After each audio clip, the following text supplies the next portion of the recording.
Assalamualaikum warahmatullahi wabarakatuh. Perkenalkan, nama saya Siti Suimah dengan NIM 20323191. Pembuatan video ini bertujuan untuk memenuhi tugas matematika materi ke-8 tentang modul ajar. Baik, kita mulai aja ya.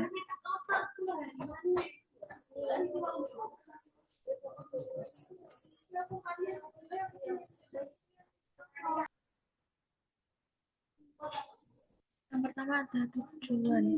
Yang pertama, peserta mampu memahami konsep, tujuan, strategi, dan prosedur pengembangan modul ajar. Terus yang kedua, peserta mampu memodifikasi modul ajar yang telah tersedia, disesuaikan dengan karakteristik dan kebutuhan sekolah masing-masing.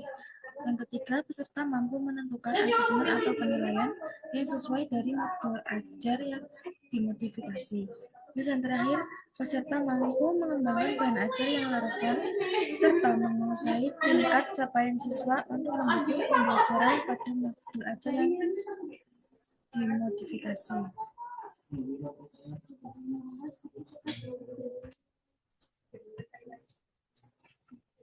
Mari menyimak bersama.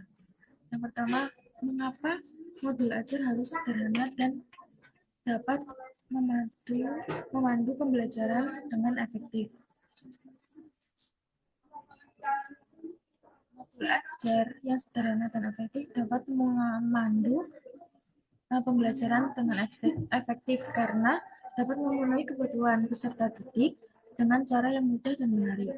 Modul ajar merupakan perangkat pembelajaran yang dapat membantu guru untuk melaksanakan kegiatan pembelajaran. Modul ajar yang baik memiliki beberapa ciri, diantaranya menggunakan bahasa yang sederhana, terus lugas, mudah dimengerti, dan tidak multitafsir. Terus berpusat pada peserta didik. Modul ajar itu harus berpusat kepada peserta didik. Terus selanjutnya berisi hal pokok dan penting sebagai acuan pelaksanaan pembelajaran. Terus yang terakhir ada keselarasan antar komponen modul ajar. Terus pertanyaan yang kedua, bagaimana mengembangkan modul ajar yang sederhana namun efektif? Cara mengembangkan modul ajar yang sederhana namun efektif itu ada beberapa tips yang efektif. Yang pertama, gunakan bahasa yang sederhana dan mudah dipahami. Jadi modul ajar itu harus menggunakan bahasa yang sederhana dan mudah dipahami. Terus yang kedua ada menggunakan gambar. Terus video atau audio untuk memperkaya materi pembelajaran. Jadi modul ajar itu supaya menarik, kita harus cantumkan gambar, video, atau audio yang memperkaya materi tersebut. Terus yang ketiga ada memberikan contoh karakter dan latihan yang relevan dengan materi pembelajaran. Terus yang ketiga, bagaimana menentukan asesmen atau penilaian untuk modul ajar yang sesuai dengan kebutuhan dan karakteristik siswa. Caranya untuk menentukan asesmen penilaian untuk modul ajar itu, pertama, tujuan asesmen. Tujuan asesmen harus berkaitan erat dengan tujuan pembelajaran. Terus yang kedua, instrumen asesmen. Pilih atau kembangkan instrumen asesmen yang sesuai dengan tujuan asesmen dan karakteristik peserta didik tersebut. Terus yang ketiga ada teknik asesmen. Ada beberapa teknik asesmen yang bisa digunakan seperti observasi, kinerja, tes tertulis, dan tes lisan.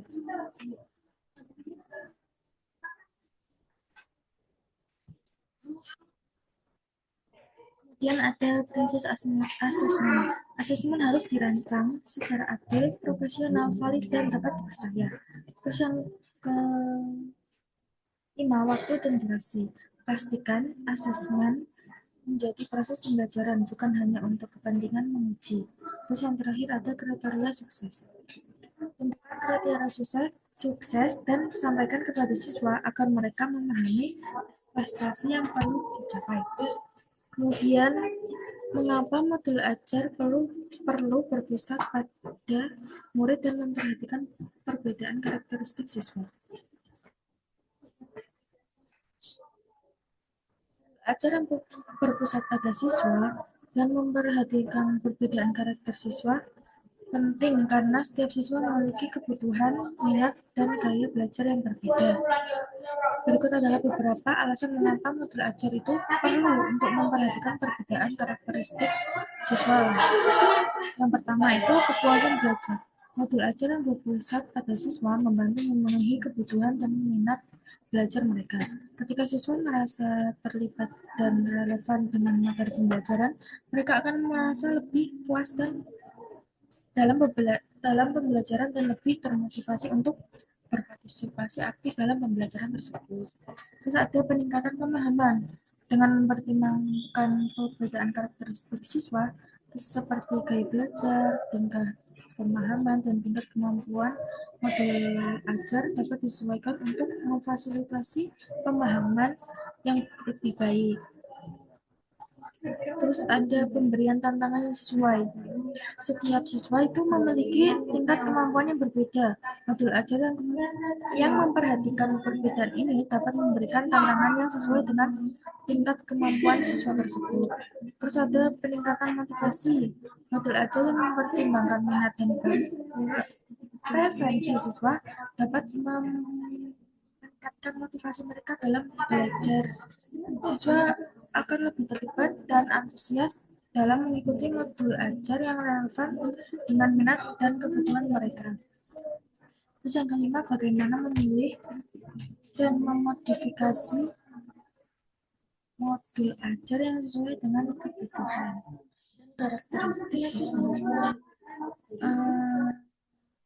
Memilih dan memodifikasi modul ajar yang sesuai dengan kebutuhan dan karakteristik siswa itu Anda bisa mempertimbangkan hal-hal sebagai berikut. Pertama, kenali kebutuhan siswa. Pertimbangkan latar belakang, kondisi, dan kebutuhan siswa, serta sarana dan prasarananya. Terus yang kedua, identifikasi tujuan pembelajaran. Pastikan tujuan pembelajaran jelas dan sesuai dengan kemampuan siswa. Terus yang ketiga, pilih materi yang relevan.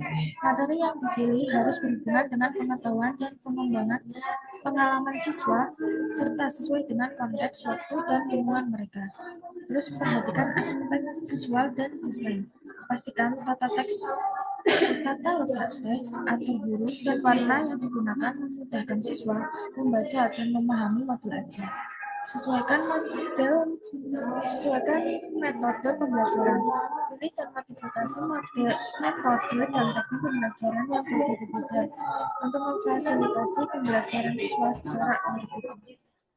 Kemudian yang keenam, bagaimana mengadaptasi modul ajar agar relevan dan sesuai dengan tingkat capaian siswa. Itu cara mempertimbangkannya dengan beberapa hal seperti capaian pembelajaran atau CP. Modul ajar harus sesuai dengan kompetensi pembelajaran yang harus dicapai beserta titik di akhir setiap fase. Terus penguasaan kompetensi awal. Lakukan asesmen awal untuk mengidentifikasi penguasaan kompetensi awal peserta didik tersebut. Terus pertimbangkan kemampuan belajar siswa. Pertimbangkan kemampuan belajar siswa, misalkan dengan menyusun modul ajar pada tingkat tinggi untuk siswa pada tingkat menengah. Terus yang terakhir, bagaimana memilih dan menentukan bahan ajar yang relevan untuk modul ajar.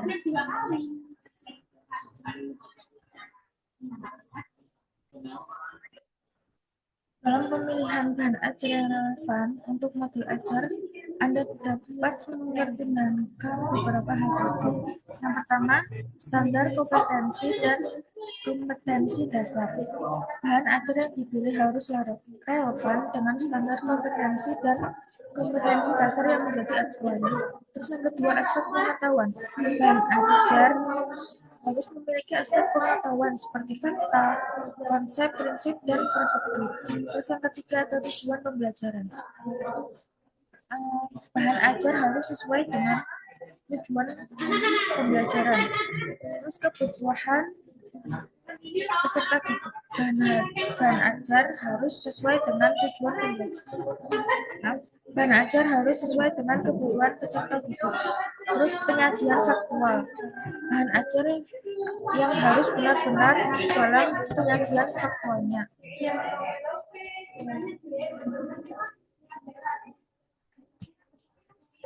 Terus selanjutnya, apa sih yang dimaksud dengan modul ajar? Modul ajar merupakan salah satu perangkat ajar yang digunakan untuk merencanakan pembelajaran. Modul ajar sama seperti RPP, namun modul ajar memiliki komponen yang lebih lengkap. Modul ajar itu adalah sebuah dokumen yang berisi tujuan, langkah, media, pembelajaran, serta asesmen yang dibutuhkan dalam satu unit atau satu topik berdasarkan alur tujuan pembelajaran. Pendidik memiliki keleluasan untuk membuat sendiri, memilih dan memodifikasi modul ajaran tersedia sesuai dengan konteks kebutuhan dan karakteristik peserta didik. Jadi kita sebagai pendidik dapat buat sendiri modul ajar dan memodifikasi modul ajar yang tersedia sesuai dengan konteks pembelajaran dan kebutuhan karakteristik peserta didik. Terus selanjutnya ada alur penulisan modul ajar. Alurnya pertama kurikulum operasional, terus turun tujuan pembelajaran. Tujuan pembelajaran itu adalah jabaran kompetensi yang dicapai peserta didik dalam satu atau lebih kegiatan pembelajaran.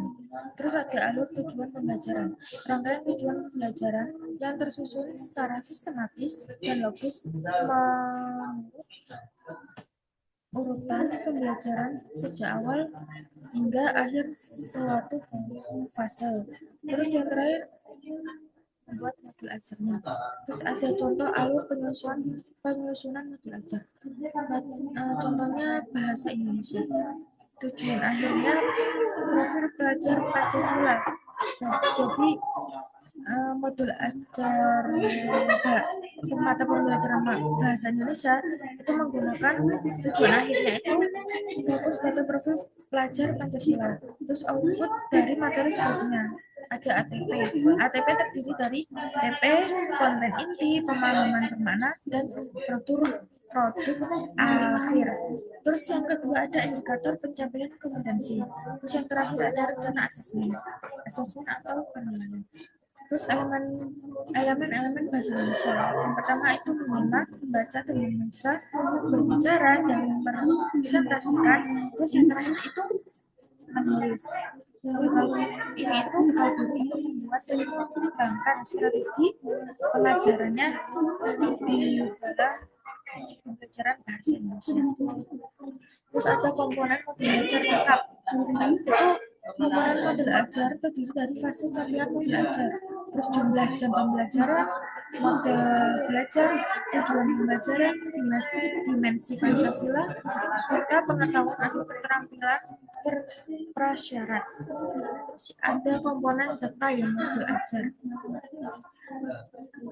Pertemuan itu pertama bahan ajar, terus yang kedua pemahaman bermakna, terus pertanyaan tematik, indikator keberhasilan, asesmen, sarana dan prasarana, terus yang terakhir ada rencana kegiatan, terus yang terakhir ada lampiran itu berisi aktivitas, terus ada rubrik penilaian, terus ada bahan ajar lain yang relevan. Struktur modul ajar tersebut bukan struktur wajib yang semuanya harus dilampirkan dalam modul ajar yang dibuat atau dimodifikasi. Guru diperoleh untuk memilih atau menyederhanakan beberapa komponen utama untuk mencantumkan dalam modul ajar sesuai dengan kebutuhan di kelas masing-masing. Jadi guru komponen modul ajar ini itu tidak wajib, strukturnya itu tidak wajib dicantumkan untuk modul ajar. Jadi guru dapat menyederhanakan sesuai dengan pelajaran yang akan diajarnya nanti. Kemudian ada komponen modul ajar. komponen belajar terdiri dari informasi umum. Informasi umum itu identitas sekolah. Jadi nama sekolah, terus ada kompetensi awal, profil pelajar Pancasila, sarana dan prasarana, terus target peserta didik, terus ada model pembelajaran yang digunakan. Terus ada komponen inti. Komponen inti ini berisi tujuan pembelajaran. Terus ada pemahaman bermakna, pertanyaan tematik, persiapan pembelajaran, kegiatan pembelajaran, terus asesmen atau penilaian, terus ada pengayaan dan remedial, terus yang terakhir ada refleksi peserta didik dan guru. Terus yang terakhir ada lampiran. Lampiran ini berisi lembar kerja peserta didik, terus ada bahan bacaan guru dan peserta didik, terus ada glosarium, terus terakhir ada daftar pustaka. Catatan, selain komponen inti, guru dapat menentukan komponen sesuai kebutuhannya. Jadi guru itu dapat tadi ya memodifikasi sesuai dengan kebutuhannya mengajar. Terus ada komponen modul ajar wajib. Alur tujuan pembelajaran menjadi dasar bagi pendidik untuk menyusun perencanaan pembelajaran atau modul ajar. Pendidik memiliki keleluasaan untuk mengembangkan modul ajar sendiri, memilih dan memodifikasi modul ajar yang tersedia sesuai dengan konteks, kebutuhan, dan karakter peserta didik tersebut. Terus secara umum, modul ajar itu memiliki 3 komponen utama, yaitu pertama ada tujuan pembelajaran. Harus dilampirkan di modul ajar, terus ada langkah-langkah pembelajaran dan kegiatan pembelajaran. Terus yang ketiga, yang wajib itu ada asesmen pembelajaran. Pendidik diperbolehkan apabila ingin mengembangkan modul ajar dengan komponen-komponen tambahan di luar komponen wajib tersebut. Jadi tiga ini ada komponen utama yang harus ada di modul ajar. Kalau mau nambahin komponen yang lain itu boleh, tapi harus ada tiga ini. Terus ada acuan teknik modifikasi modul ajar. Itu ada acuan tekniknya untuk modifikasi modul ajar. Yang pertama itu menetapkan tujuan belajar berdasarkan CP dan ATP sesuai dengan karakteristik murid. Terus juga kurikulum dan profil pelajar Pancasila. Jadi untuk memodifikasi itu guru harus menetapkan tujuan pembelajaran berdasarkan CP-nya dan ATP-nya sesuai dengan karakteristik murid, kurikulum, dan profilnya. Terus yang kedua, menyusun desain pembelajaran. Terus juga melaksanakan dan merefleksikan kegiatan pembelajaran yang efektif. Terus yang ketiga, proses pembelajaran mendukung perkembangan kompetensi dan karakter peserta didik secara holistik. Terus yang keempat, pembelajaran dirancang sesuai konteks lingkungan dan budaya peserta didik, serta melibatkan orang tua dan masyarakat sebagai mitra. Terus yang terakhir, pembelajaran berorientasi pada masa depan dan berkelanjutan. Jadi pembelajaran itu berorientasi pada masa depan dan berkelanjutan. Terus selanjutnya ada hal yang diperhatikan saat memilih modul ajar untuk memodifikasi. Jadi misal kita mau memodifikasi modul ajar, kita harus memperhatikan saat memilih modul ajar tersebut. Yang pertama, apakah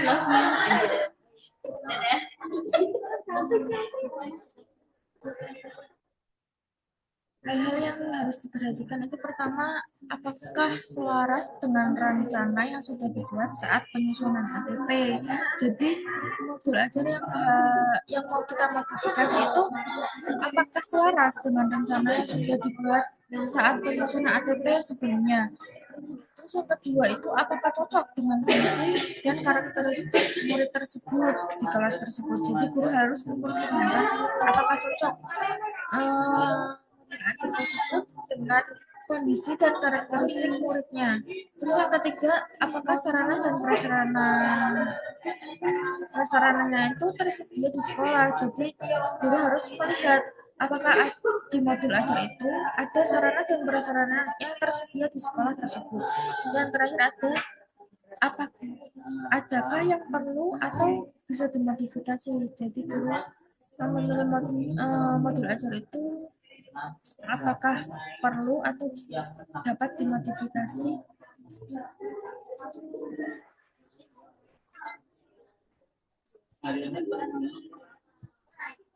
Terus ada contoh modifikasi modul ajar. Ini ada contohnya. Sila memilih contoh modul ajar lengkap sesuai dengan jenjang yang diinginkan yang tersedia di LMS. Simak modifikasi modul ajar dari contoh tersebut. Terus ada contoh yang dilampirkan bukan contoh baku. Peserta diperbolehkan untuk membuat modifikasi modul ajar sesuai dengan konteks dan kebutuhan kelas. Struktur wajib dalam modul ajar adalah tujuan pembelajaran, rangkaian pembelajaran atau kegiatan pembelajaran, serta asesmen pembelajaran. Pendidik diperbolehkan apabila ingin menambahkan komponen yang relevan. Terus ada paradigma asesmen yang harus diperhatikan dalam menentukan asesmen.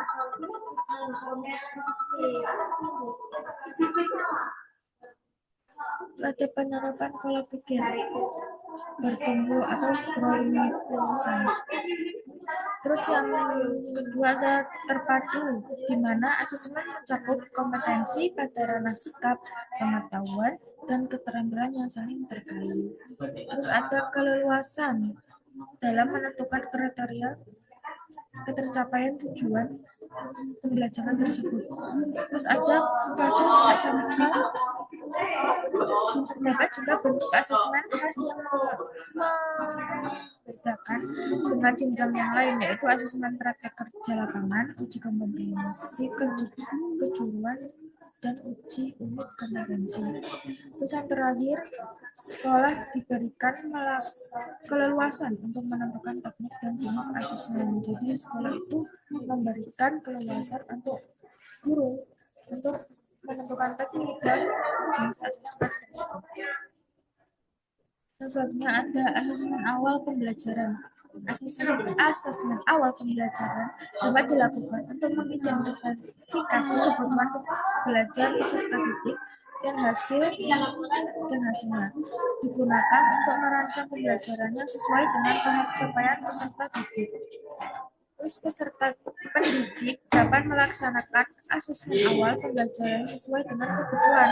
Misalnya, pada awal tahun pembelajaran, pada awal semester, sebelum memulai satu minggu, dapat berupa satu atau beberapa TP, atau sebelum menyusun modul ajar secara mandiri. Dengan demikian, asesmen awal pembelajaran tidak perlu dilakukan setelah mengawali tatap muka.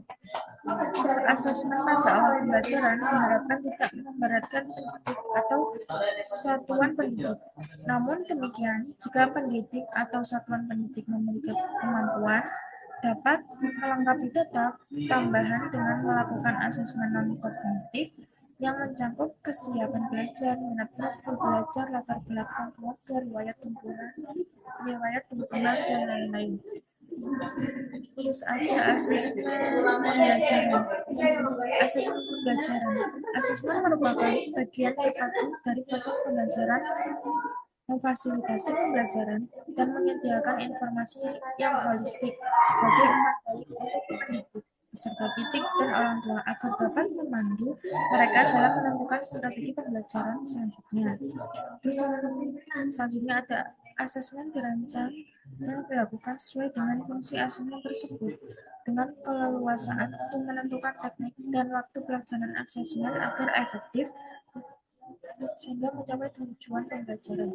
Asesmen dirancang secara adil, proporsional, valid, dan dapat dipercaya atau reliable untuk menjelaskan kemajuan pembelajaran dan menentukan keputusan tentang langkah selanjutnya. Terus laporan kemajuan belajar dan capaian peserta didik bersifat sederhana dan informatif, memberikan informasi yang bermanfaat tentang karakter dan kompetensi yang dicapai serta strategi tindak lanjutnya. Hasil asesmen digunakan oleh peserta didik, pendidik, tenaga kependidikan, dan orang tua sebagai bahan refleksi untuk meningkatkan mutu pembelajaran berikutnya. Terus ada alur asesmen. Yang pertama, menentukan tujuan pembelajaran sesuai dengan alur perkembangan dimensi. Ketika menentukan tujuan pembelajaran itu harus sesuai dengan alur perkembangan dimensi pembelajaran tersebut. Yang kedua, merancang indikator. Itu memastikan kedalaman tujuan, membuat indikator yang mencakup aspek kognisi, sikap, dan keterampilan. Terus yang ketiga, menyusun strategi asesmen. Terus yang keempat, menyiapkan alat ukur atau instrumennya. Misalnya, terus menyiapkan instruksi atau panduan untuk murid atau lembar kerja. Terus yang keenam, mengolah hasil asesmen dan bukti pencapaian peserta didik untuk membuat inferensi atau kesimpulan mengenai pencapaian peserta didik terhadap tujuan pembelajaran. Terus yang ketiga itu menyusun rapor. Terus selanjutnya ada acuan yang digunakan untuk melaksanakan asesmen pembelajaran. Asesmen sebagai proses pembelajaran atau asesmen as learning itu ada asesmen untuk refleksi proses pembelajaran, terus berfungsi sebagai asesmen formatif. Terus ada asesmen untuk proses pembelajaran atau asesmen for learning, itu asesmen untuk perbaikan proses pembelajaran serta berfungsi sebagai asesmen formatif. Terus ada asesmen pada akhir proses pembelajaran atau asesmen of learning. Itu asesmen untuk evaluasi pada akhir proses pembelajaran. Terus berfungsi sebagai asesmen sumatif. Perbedaan asesmen as dan for learning adalah asesmen as learning lebih melibatkan peserta didik secara aktif dalam kegiatan asesmen tersebut. Peserta didik diberikan pengalaman untuk belajar menjadi penilai bagi diri sendiri dan teman penilaian diri atau self assessment. Penilaian antar teman merupakan contoh asesmen as learning. Dalam asesmen as learning, peserta didik sebaiknya melibatkan dalam merumuskan prosedur, kriteria, maupun topik atau pedoman asesmen sehingga mereka mengetahui dengan pasti apa yang harus dilakukan agar memperoleh capaian pembelajaran yang maksimal. Terus ada jenis asesmen. Yang formatif ada asesmen as learning dan asesmen for learning. Asesmen as learning itu asesmen sebagai refleksi proses pembelajaran. Jadi asesmen as learning itu berarti refleksi pembelajaran. Terus ada asesmen for learning, itu asesmen untuk perbaikan proses pembelajaran. Terus yang terakhir ada asesmen of learning, itu asesmen sebagai evaluasi pada akhir proses pembelajaran. Terus ada contoh bentuk asesmen formatif dan sumatif. Bentuk asesmen formatif dan sumatif ada diskusi kelas. Diskusi kelas itu mengembangkan kemampuan berkomunikasi dan berinteraksi antar siswa. Terus belajar berkomunikasi, menghargai pendapat orang lain, serta berani berpendapat. Terus ada drama, itu melatih kepercayaan diri dan jiwa seni. Belajar bekerja sama, komunikasi, serta berpikir kritis. Terus ada presentasi, mengembangkan kemampuan berkomunikasi. Terus belajar memahami topik secara mendalam, berpikir dan menalar kritis. Terus ada produk. Produk itu mengembangkan kreativitas dan meningkatkan ketelitian dan jiwa seni. Terus ada tes lisan, meningkatkan kemampuan berbicara, terus juga mengkonfirmasi pemahaman siswa, terus menerapkan umpan balik kepada siswa. Terus ada pelaksanaan asesmen sumatif dan formatif.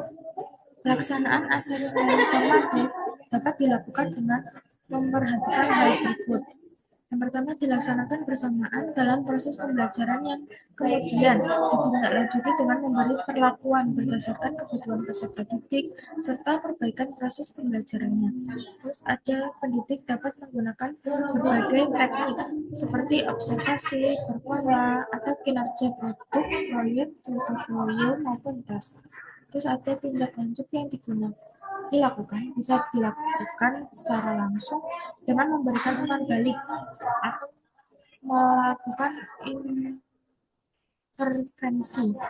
Terus pendidik dapat mempersiapkan sebagai instrumen seperti rubrik atau catatan analitik, data, lembar checklist untuk mencatat informasi yang terjadi selama pembelajaran berlangsung. Saat pelaksanaan asesmen sumatif, ini dapat dilakukan dengan memperhatikan hal sebagai berikut. Sumatif dilakukan pada akhir lingkup materi untuk mengukur kompetensi yang dikehendaki dalam tujuan pembelajaran dan pada akhir semester. Terus juga pendidik dapat menggunakan berbagai teknik seperti format kinerja, produk, proyek, portfolio maupun tes. Terus ada hasil sumatif dapat ditindaklanjuti dengan memberikan umpan balik atau melakukan intervensi kepada peserta didik maupun proses pembelajaran telah dilakukan sebelumnya. Bagi para guru untuk memegang buku penilaian sebagai dasar penilaian pada siswa. Bisa ada pengembangan bahan ajar. Itu ada bahan ajar bersifat bisa berupa bahan ajar cetak dan bahan ajar non cetak. Terus sesuaikan buku yang disediakan tersebut dengan ATP-nya, terus kebutuhan dan karakteristik sekolah masing-masing. Terus perkembangan bahan ajar untuk membuat kegiatan pembelajaran semakin bermakna dan variatif. Terus buku yang disediakan pemerintah hanya salah satu alternatif bahan ajar. Terus guru itu diperbolehkan untuk mengembangkan dan menambahkan bahan ajar lain yang relevan.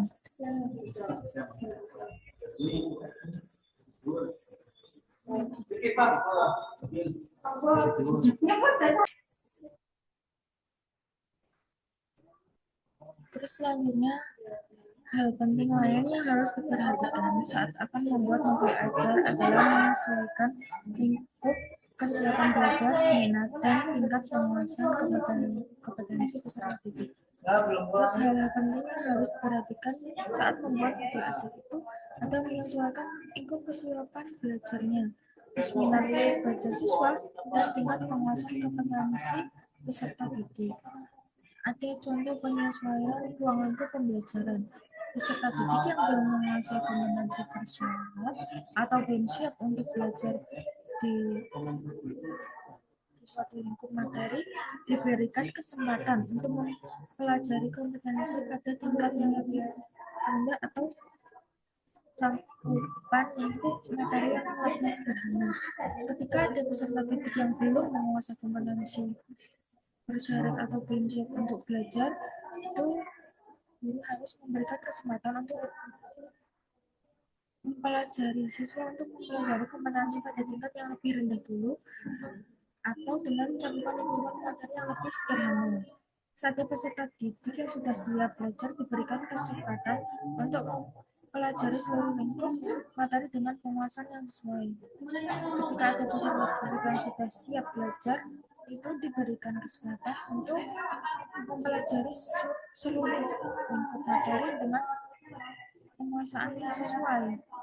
Terus selanjutnya peserta didik yang memiliki tingkat penguasaan yang tinggi dapat diminta untuk menyelesaikan tugas dan tingkat kesulitan lebih tinggi atau menantang.